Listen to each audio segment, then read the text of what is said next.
Hey everybody, welcome to the Dad Challenge Podcast. My name's Josh. Happy Friday. We love Fridays around here because sometimes we do what's called Folded Friday, and it gives me a chance to talk about topics that don't cover a whole episode. And today we've got a bunch. We got Colleen Ballinger. We're talking about the update on her in the Vanity Fair article that was not very fair, especially to Adam and the victims, which is weird coming from that type of magazine. We're also talking about this new guy that I've never spoken about before, I think his name is Odlozil or something like that, and and doing what he is doing, which was showing his wife's last moments on Earth. We're going to talk about it because there's a lot of people who are very upset with what he has done. And I finished watching the Hillsong documentary, and we're going to talk about what happened to my heart and my head through that whole documentary, because I went in with a perception, being pissed about something, and my heart kind of changed on it. But not to the degree that you think it is, and not about Hillsong. You'll see. Anyway, before we do that though, we always spin the old wheel on Friday, and if you are a member above the first tier, every week you get on and you have a chance to win something sweet. And at the end of every month, the last Friday, I will spin everybody on the wheel, and I spin twice. Everybody gets an opportunity to win. So if you want to head over to my membership, that's a great way you can support me, or my Patreon, or you can buy me a coffee, or there's a little link, I think, down here. You click it and you can buy some merch, which is a really great way to support this channel as well if you really like that. So thank you for those who've supported me and who continue to support me. And if you can't be a member or Patreon or anything, just watching the video without skipping is a great way to support me. So without further ado, we dance. We love to bring the kids in on this one. They love this song. When we dance to this one, we have some fun. So let's dance. Yeah, baby.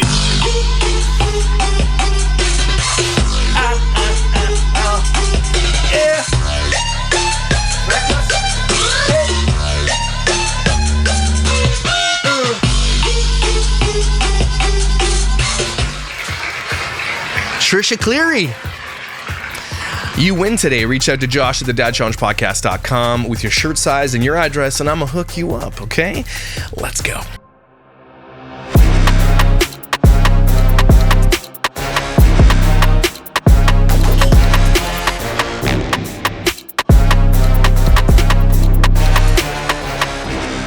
Update on my health, because you guys are so enamored, because you guys just need to be. I had so many people ask me about my health. Nobody's asked me, but I'm gonna tell you anyway.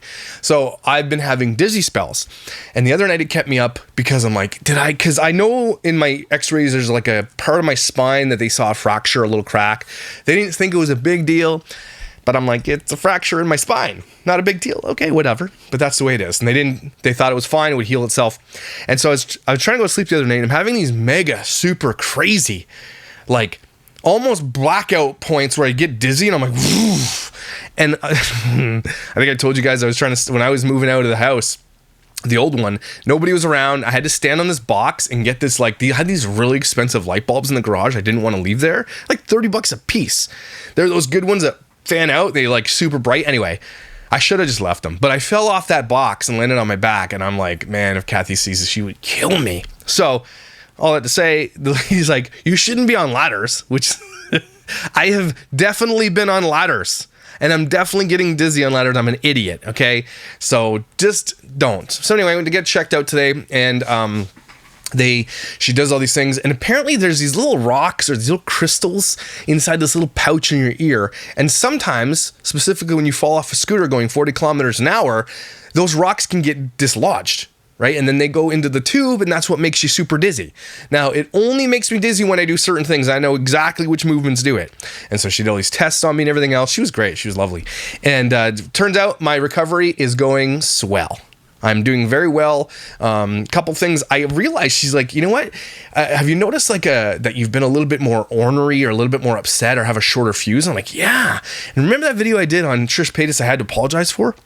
I'm not making excuses, but I'm like, would this have something to do with that? I did this video and it was like way generally not something I normally do. She's like, that sounds exactly what happens in concussions. So another reason I did that video and was maybe it's because I'm just upset for no reason. So anyway, but my recovery is going well. I just got to figure out how to get those crystals back into the little pouch, and I think I'll be fine. But she said, I got to take 10-minute breaks every hour where I don't look at my phone. I sit in silence. I do breathing techniques and all this kind of stuff. I've got a good plan for recovery. And she said, I'm doing really well. So that's good news. That'll help me sleep at night, because I thought there was like a spine thing and it was like pinching nerves and it was always worrying me. I'm that kind of guy that, like, if something happens, I Google it. I'm like, I definitely have everything that this thing says I have. I'm going to die.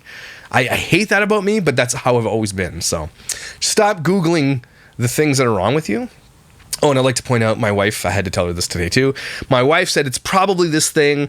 When you go in, ask about it. And I asked it and I said, hey, my wife's a nurse. And she said it's probably this. And the doctor was like, your wife, 100% right. So she likes that, is all I'm going to say. Anyway. Let's get to today's topics. We are talking about Colleen Ballinger. The first thing we're going to talk about is these updated thing. I know that Adam has been tweeting and doing videos about this whole thing. He feels that Vanity Fair has defamed him, and he was pretty upset about this article. I think a lot of the people that are in the middle of this, especially people who are victims of Colleen and everybody in her surrounding people, are pretty upset about this article. And I haven't read it yet, but I haven't seen those videos. I just have been seeing the tweets and seeing people comment on it and stuff like that. And it turns out that Vanity Fair took just like anybody else, they're trying to get clicks and stuff off this title. Or Colleen's lawyers or PR firm is now hiring people to write these things, like the James Charles article. Like, James Charles would like to be uncanceled. You know what, James Charles? Kiss everybody's ass. All you had to do, buddy, was not be a chomo. That's it. You had one job and you could have been famous for the rest of time. One job, James Charles. And so what they do is they get these PR firms and these lawyers and these connections to write articles that make them look good, right? They do this kind of thing. And it's going to be kind of odd, because when I talk about the Hillsong thing, it's sort of like that. You'll see. But this is, I think, in my opinion, is going to be one of those articles where it was probably pushed to write her into a more positive light. Or they just, it's an author wanting to take the opposite stance of what everybody's doing right now, because that's what gets you clicks. And so let's see what everybody has a problem with. Okay, so it's from Vanity Fair, it's July 19th. Colleen Ballinger has been a YouTube star for more than a decade, amassing tens of millions of followers, many of whom found her when they were teenagers or even younger. They fell hard for her potty comedy, and specifically her fictional alter ego Miranda Sings, a talentless adolescent who delusionally believes she can sing despite the fact that she's always off key. The persona resonated with outcast kids who found her desperate desire for fame to be oh so accurately cringe. Such success earned Ballinger a Netflix series, sold out live shows, and most recently, rapidly intensifying controversy. That's to put it mildly. Late last month, Rolling Stone published a story alleging that Ballinger had engaged in inappropriate behavior with underage fans. Alleging. I mean, there's proof, and I mean, they have to say alleging. Y'all have to do it. I get it. But when there are evidence, when there's receipts and there's proof, we saw it, and it was happening. The magazine verified screenshots of texts in which Ballinger asked a minor about their virginity status and their favorite sexual position. She also asked them to send pictures of their body. However inappropriate her alleged behavior was, the article clarified that no sexual crime had been committed, and that no evidence in review ever even hinted at the possibility that Ballinger had intended to start an sexual relationship with a child. Ballinger did not respond to Rolling Stone's multiple meet requests for content. And I don't think that people were saying that she did that. I think people are saying that everything she did was inappropriate anyway, and that there was no reason for her to be doing that, to have conversations with kids like that. Like, I don't think people were saying she was this predator.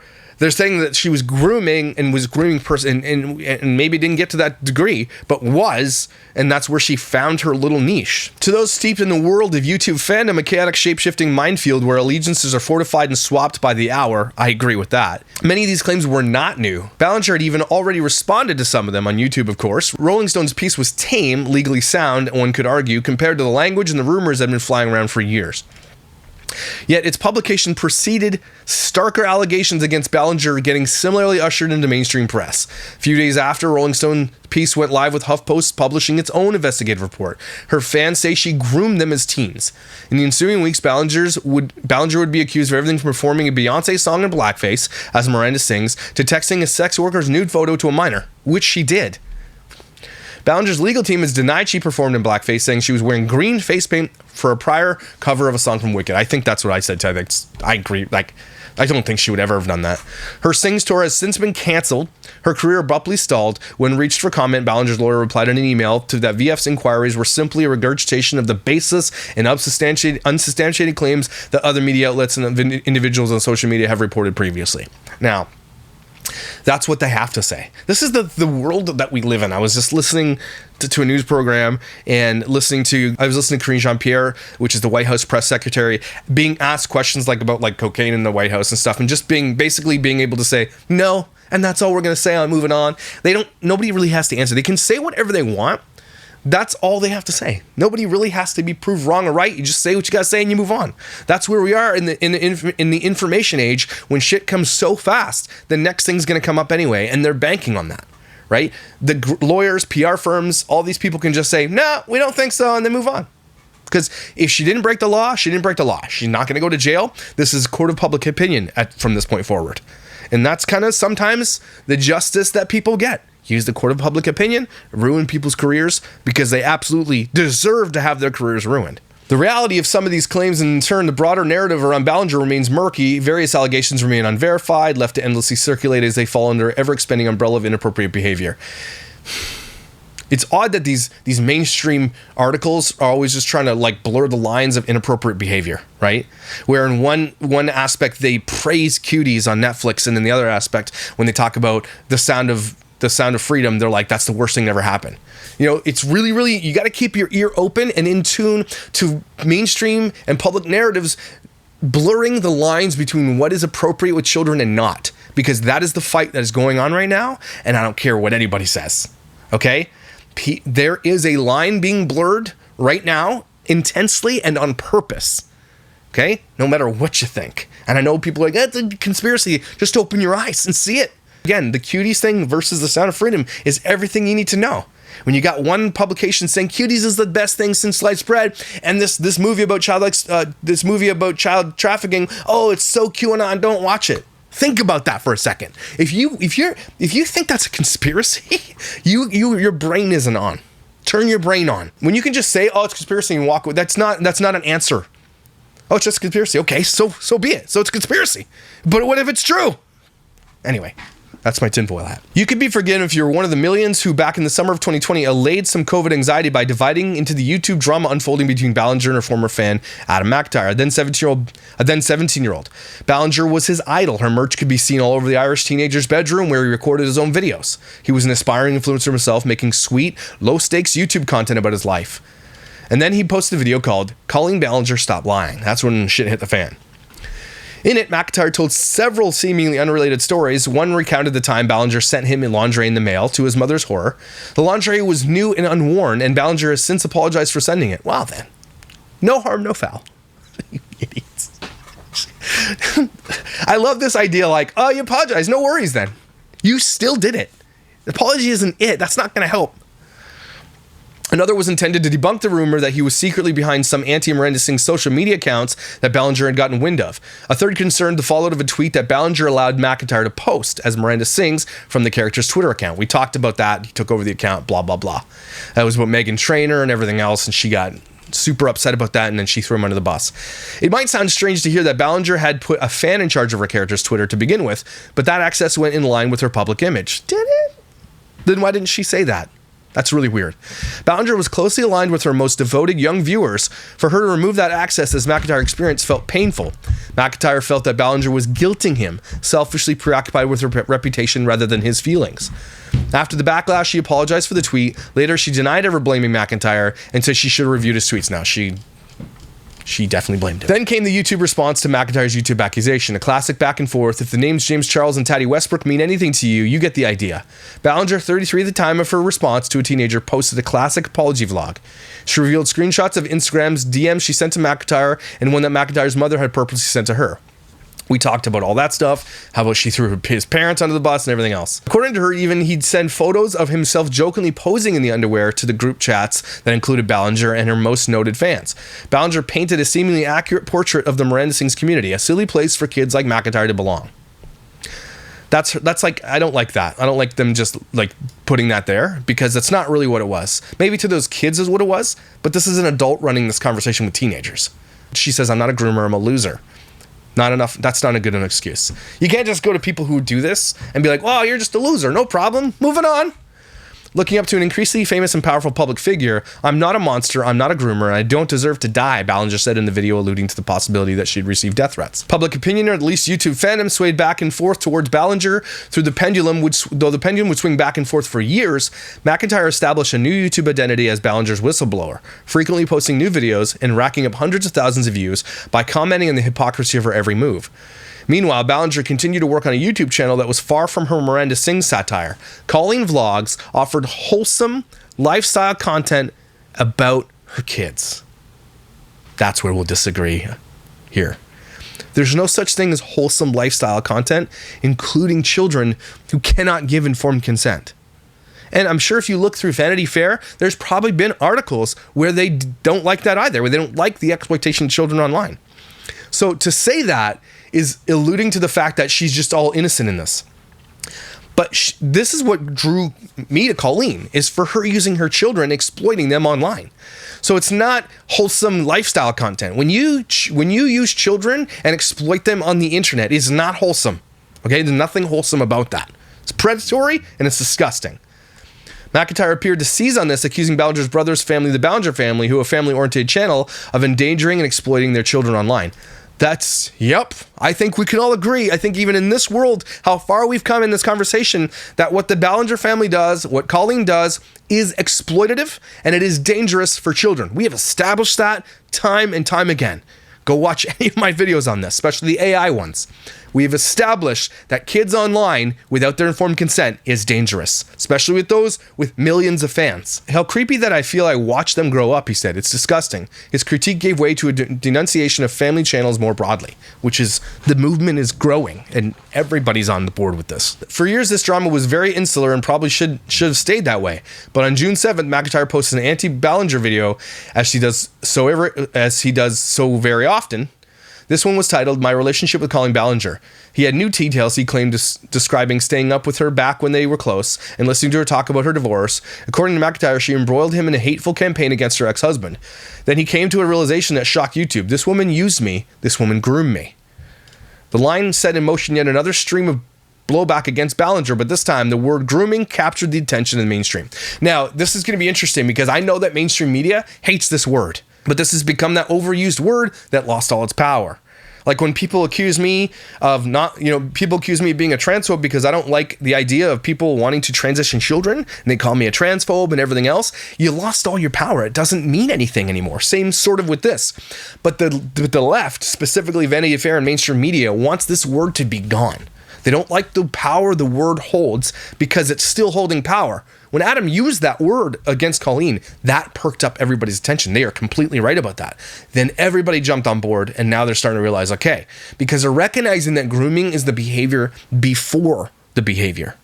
Okay, grooming is a behavior that leads up to the exploitation, sometimes the trafficking, and the actual pedophile behavior of these people. Grooming is dangerous, and it is absolutely happening in a ton of aspects of life. Left, right, center, no matter what politics you lie on, grooming happens. The perception of Ballinger as a groomer nonetheless snowballed. Ballinger eventually decided what else, put another video on YouTube. She took her ukulele out to awkwardly sing her way through to events, which was terrible. She says, "I'm not a groomer," she sang, "I'm just a loser." You're both, actually. The apology was roundly mocked, especially on YouTube, where parodies have already gotten millions of views. Soon, an old video of Miranda Sings performing single ladies in dark green makeup, blah, blah, blah. McIntyre, another former fan, have also alleged that Ballinger sent them nude photos from a sex worker, Trisha Paytas, posting unverified, if troubling, text messages as proof. Racially insensitive comic performances she performed as Miranda Sings have roared back on social media. All this being filtered in the current YouTube content machine. Wrongdoing exposed with a relentlessness that could rival the anti-Amber Heard brigade. After Ballinger posted a ukulele video, McIntyre posted a reaction on Twitch. He was incredulous that Ballinger had apologized to him in private. Ballinger hadn't apologized to him in private, a reminder perhaps that her relationship had reached a turning point. Years earlier when he sent out a tweet that briefly got Miranda Sings canceled. Back then, a teenage McIntyre perhaps hoped for sympathy, another chance, a way back into the Ballinger fold. The internet is generally too cruel for that, its judgment too swift, but one could look at the de-evolution of Miranda Singh's empire and see that the longer it drags out, the harder it is to pin down the exact truth. Justifiable outrage turns into silly memes and headlines and videos. If there's one thing the saga of Colleen Ballinger and her fans has taught us, is that today, YouTube winner is tomorrow's loser. Absolutely. This is the way the world works. Now, what I see about this article, again, is that there's a couple of red flags that pop up in there. Now, this is an overall, hey, we don't want to be saying groomer anymore. We don't want to say that because it holds a lot of power. And we don't want people recognizing that this is happening. Right? There's this big, giant push, especially from the left mainstream media, to not want to talk about this stuff. Right? Don't want to talk about the Epstein stuff. They don't want to talk about all that. They don't want to talk about the Sound of Freedom. Imagine trying your best and your hardest to denounce a film that talks about trafficking of children. Whenever I see a creator or a person out there on the internet just trying their best to denounce a film that actually just brings light, no matter who made it. I don't care who made the film. Again, I've said this before. I don't care if they're QAnon. I don't give a crap. Right? I looked it up. QAnon is like this craziness. I understand that. But at the same time, people are like mad at people who are against child trafficking, and you're just trying to I don't understand it. If the film has brought attention to something that is really bad and it's doing a good thing, then who cares who made it? And I've said that a million times. And so people who are out there trying their best to dismantle this, to say it's not happening, it absolutely is happening. Even if the movie wasn't based on a true story, this is happening. Why would you spend so much energy trying to debunk that it's happening when we all know it is? Anyway, that pissed me off. And so I'm seeing inklings and red flags like that in this article. Although this is a low stakes case in that, they will still use the opportunity to debunk anything that has to do with that type of behavior inside of Hollywood. And that's my big take on this whole thing. Hollywood protects this type of behavior for some reason. I think we all know the reason, right? And it's going to be very interesting. I think you've seen articles pop up with like a lot of people, Mel Gibson, and you got and Tom Holland is saying things about Hollywood. They're like, I don't like this place. I really do not like Hollywood. It is not for me. The business really scares me. I understand that I'm a part of that business and I enjoy my kind of interactions with it. But that said, I am always looking for ways to kind of remove myself from it, to kind of just live as normal a life as possible. There are people who whistleblow on Hollywood whose careers don't generally last. It's going to be very interesting to see how Tom Holland's career unfolds after this whole thing about this Hollywood thing he's talking about. Okay? It cannot be argued that Epstein existed for people like the people he was connected to. Do you know what I mean? That person existed. That island existed. The things that went on there existed. The fact that we don't have anything else about it should tell you everything you need to know about the gatekeepers of that information, right? And this is just one smaller case about that, where they want to debase it, they want to devalue the idea of that's happening on a smaller scale. That's my take on it. So I understand sort of why he was pissed, because they didn't really take a side, but they also didn't really take Colleen's side, but they did try to obviously diminish what she did. I do see that. So I hope that helps, or not. All right, now we're going to move on to something a little bit more dark, honestly. And I was hesitating to talk about this just because it has to do with, trigger warning, death of a spouse and cancer and everything else, right? This is one of those stories that, generally when I foray into this type of stuff, I do get a lot of pushback. I can't let that stop me from talking about the important things, especially when it comes to the exploitation of kids and diseases and stuff like that. I've covered these people at length, and too much, to agreement and disagreement of a lot of people. Right? When I covered the people about the one disease, the two families that were putting their kids online every single day, I got a lot of pushback.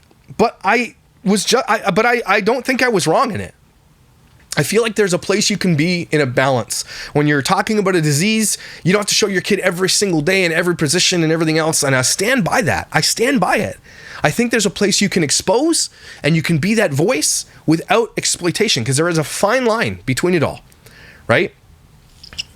There's one kid who just recently died as well, who had one of those, he couldn't breathe. It just, the life that this child was leading was just so terrible. And a lot of people were like, oh, so thank God that he's just in a better place now. Like the suffering is over, right? What was it called? I forget the name, but the woman has gone on, and maybe I'll do an entire video about it. But it's just people will latch onto anything when social media and money and fame is concerned.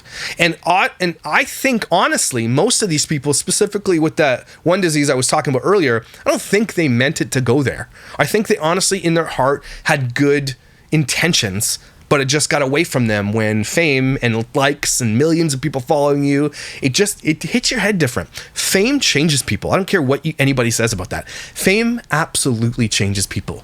When you have millions of people following you on your every word and waiting for you to post a video and everything else, that completely changes you. You have this self-importance, and maybe for a good reason. Maybe you are good at what you talk about. Maybe you are that definitive voice in a certain subject. And so you're like, oh, I got to do this. It's my duty. I understand that.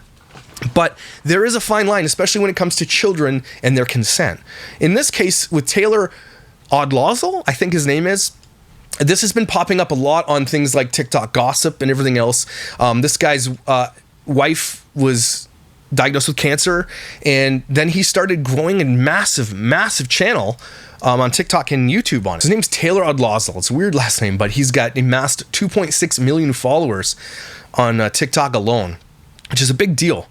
Right? And the thing is documenting my wife's cancer journey, right? And so generally, it's an adult woman who absolutely can give her informed consent to this whole thing. And the idea that it's all about like, raising awareness, right? That's the one thing we always see pop up with these accounts, right? We're raising awareness. And if you look at his account, like raising awareness, the thing that's getting a lot of people upset is things like this. TikTok, 2.5 million. Why are you mentioning how many followers you have? Why does that matter if your whole job is to raise awareness, right? If it's just like, some people were saying this guy's growing this thing to make money. Like he's got an Amazon storefront. He's got Facebook, Venmo donations, and everything else. His wife is terminal, right? And I understand giving donations for end-of-life things. I understand. I'm not going to throw that under the bus because a lot of people need that and everything else. This guy grew a massive platform, though, off of showing his wife dying of cancer. Now, some people, and the problem with that, I think, is the pros and the cons. The pros are, yeah, maybe it does bring an awareness to a certain type of cancer that might not be, I'm bringing awareness to this thing that you might not know about, and people checking for that, and they're catching it early. I get that. Life-saving things could happen from that. The other side of the coin is that you're showing it frivolously, and your wife then becomes this person inside of a fishbowl where people are watching something they normally would never get to watch, and they're watching it out of curiosity, morbidly or otherwise, and it can tend to look like exploitation. That's what I'm saying here. So this is not a segment of me making a judgment, sort of. It will be I make my judgment on this. But I'm asking you what you guys sort of think about this type of thing, right? Because if you go to his Instagram, 287,000 followers. He's pinning posts about himself, and then his wife passes away, and apparently the moment she passed away, he made this post and everything else. I think we're doing a little bit of a surface thing here, but I think it goes way deeper than that if we actually wanted to do a deep dive into this. I just want your opinion on this because I think it's really important we talk about these things, especially in social media and exploitation, and obviously they're using their children on these platforms as well. So it kind of goes both ways. So if you look at this post on TikTok, here's some of the top comments that kind of hit me. This makes me feel like I've done something wrong, like I've accidentally saw someone naked and they didn't know it. It's voyeuristic, exploitative, and frankly disgusting of him. This live was especially disturbing because she's so clearly on the way out. He should have made the judgment call to put the phone down and let their son say whatever he needed. So apparently in this video, the person is sharing clips, and it's so disgusting to watch. This woman was moments away from death, and he's sitting here shushing their son instead of letting them have their last moments as a family. So what it looks like is that Taylor was putting his wife's last moments on lives on Instagram and in TikTok to grow their channel. When their son was trying to say something to the mom, he would shush the son and say, no, we're on this live. Now, I think most humans, would never do this. I think if I took a poll, maybe if I'm doing this live, you take a poll on this thing, would you want your last moment shared with the rest of the world? Or would you want your last moments to be shared with your family in private moments? Right? This guy clearly took advantage of this and grew a channel massively because of it. And so when he's doing these lives and shushing his son and everything else, it really hit a lot of people really hard. That what he was doing was exploitation. Again, going back to, he should have made the judgment call to put the phone down and let their son say whatever he needed to while he could. That's what hits a lot of people here. I don't have the video of this, and maybe I'll do a deeper dive into this story, but it's really frustrating, these types of stories. Someone says, I do too. It's like we disturbed a very intimate moment. That is, time is precious if they know she's going to die soon. Why not spend it offline as a family? And as you know, my mom died of cancer, and I was there for her last breaths and everything else. And cancer is obviously a disease that transforms somebody, and there is this idea too that like your dignity is for display, is for sale. And and we talked about this really early in my channel, about especially people who talk about their children in different ways, talk about all their diseases or going to the hospital or, peeing their pants or anything, like especially when it comes to fathering autism. And there's this thing that fathering autism specifically sold his daughter's dignity for cash on YouTube, right? You are entitled to your dignity. Someone like Abigail at Fathering Autism doesn't have a voice. She can't say yes or no. She has an iPad that says things, food, donut, all that kind of stuff, but will never be able to give verbal consent to what's going on with her online. And I said this early, and it always stuck with me. Asa and Priscilla Moss sold her dignity for dollars. And this is that type of thing. People who post their children who are gonna die, who have these diseases and everything else, those children's dignity is for sale, and they are selling it. Now, some people might say, well, that's the price you pay for exposing an illness that needs to be exposed, and it's raising awareness, and that's their choice to make. Okay. But it's still dignity on sale. We should stop doing this. The internet should stop doing this. Okay? And I can understand that some people benefit from this type of looking at this to make themselves feel better, or they get exposed to it or whatever. But for the most part, I mean, we're good. If you got a doctor, you should never be going to TikTok anyway for any of your diagnosis needs, right? You should be going to your doctor. And so I've talked about that before too. So this screams to me dignity for sale. And that's what hits me hard on this. And that's why I'm opposed to this behavior no matter what. Unless she's out there saying, yeah, I want this to be done and this is everything. And maybe that's the case. Maybe they made it clear that that's what they're doing. And maybe she's like, this is how he's making money going forward. And this is one way I can contribute to my family in the future. Maybe she made videos like that. I don't know. But at the same time, at the end, there's got to be some choices made, especially when you're in medicine, that you're not all there mentally. Because I know what it's like at the end of life, especially if a cancer patient, they're not all there mentally.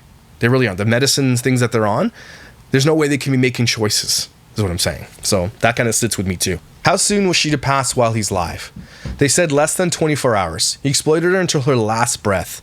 He's a sorry mother effer.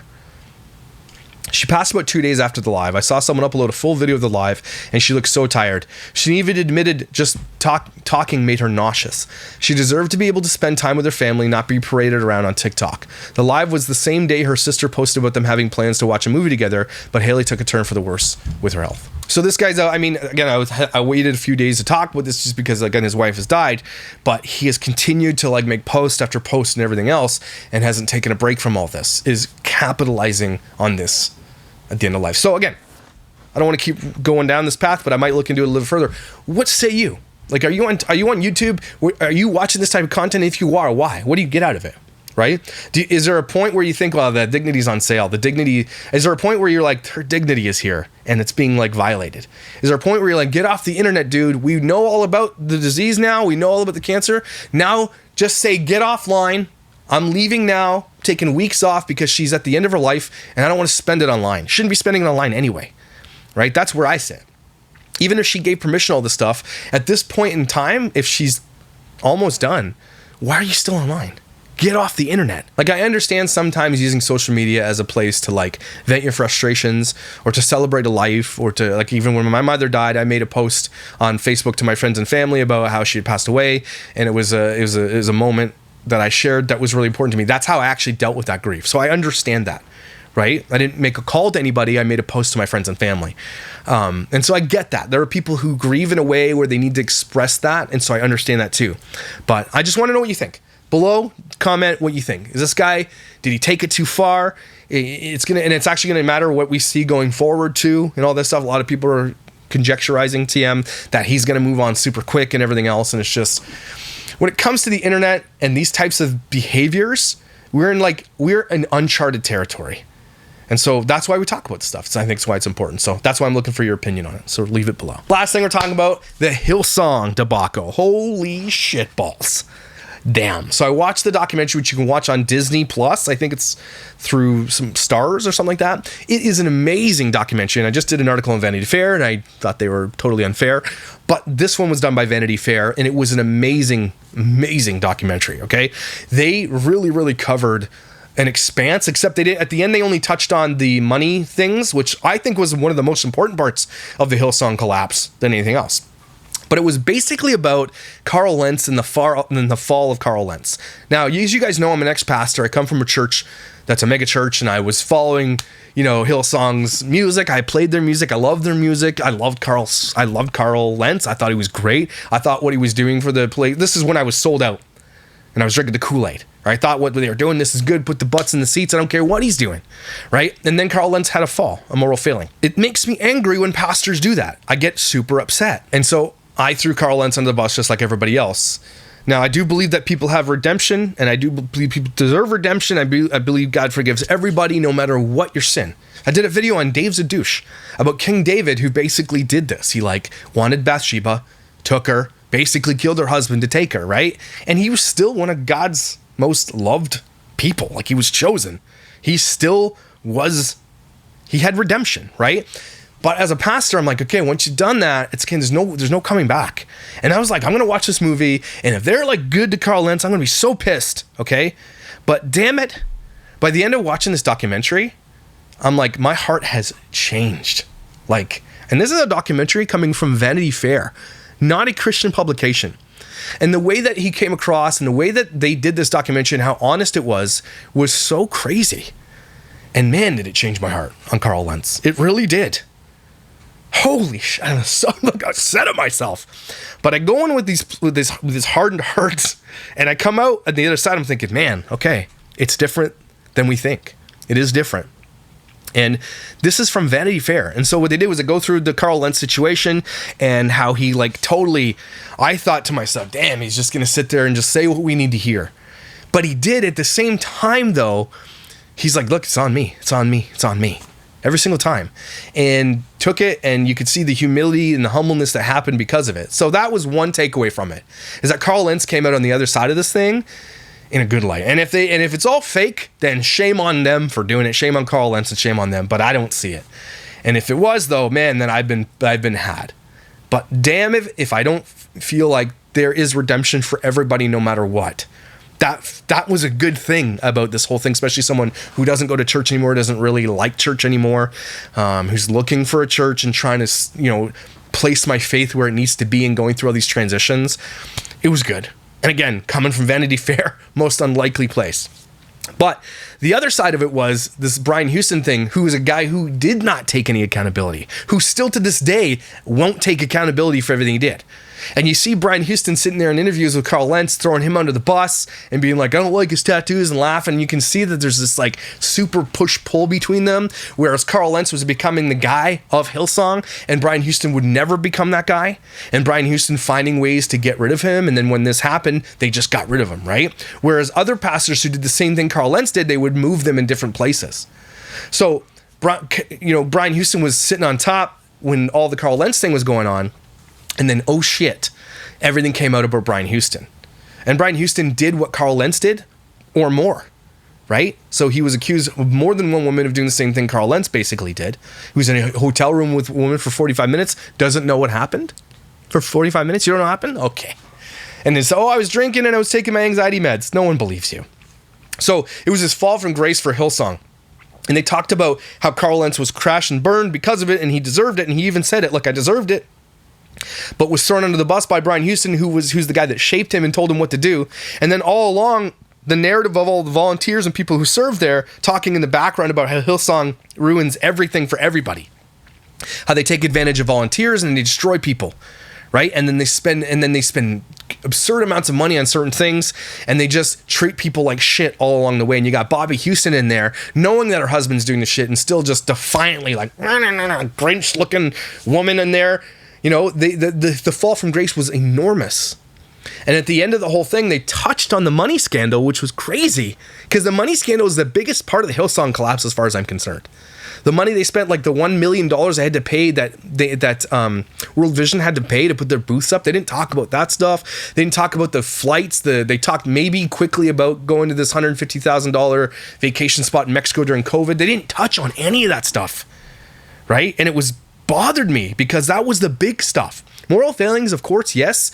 You kind of, in my opinion, still to this day, even with Carl Lentz, I still feel like if you did that, you kind of, there's no more being a pastor, right? There are other things you can do. You can do great things for the Lord. I just think being a public pastor, even gifted as he was, you're kind of done with it, right? But I could be wrong about that. Grace abounds and there's a redemption and God can do whatever he wants. I'm not here to tell God what he can do, right? So maybe there's a place I just feel like that's my position. Like every time I hear that guy speak now, I'm like, oh, it's in my head what he's done. Even though everybody who speaks from stage pastorally is a sinner at heart, because sin is sin is sin. There's not one that's worse than the other. So I do wrestle with that. Anyway, all that to say, the Hillsong documentary is absolutely worth watching. Hillsong absolutely needs to be finished. Okay, they didn't even touch on half the shit that they could have touched on with the music and everything else. But it was really, really well done, and you really, really need to go watch it. It's crazy how good it's done. The filmed immaculately, like the editing, the director of photography, whoever it was, just amazing. Incredible documentary. My wife and I just could not stop watching it. So good. So there, make sure you go watch it. So there it is. Full Lid Friday, everybody. Thanks for watching. Take a huge breath. Really do that. A lot of people, like, you might skip this part, but do it. Do the breath. It feels good. Do it again. Woosah. You know what I mean? Thanks for being here, everybody. Thanks for watching these. Tell me what you think about this Taylor Odlozil thing. I'm really interested to know what you think. I really am. Like, where does that sit with you? Do you enjoy watching that stuff? Do you think it should exist on the internet? Is there a place for everything? Is it just artistic? Is it exposing? I don't know. I want to know what you think. But if you want to know what I think you're amazing, incredible, and valuable. Don't you forget it. You need to be here. People need you in their lives. Summer's hot. You're hot. Don't forget it. And I'll see you when I see you.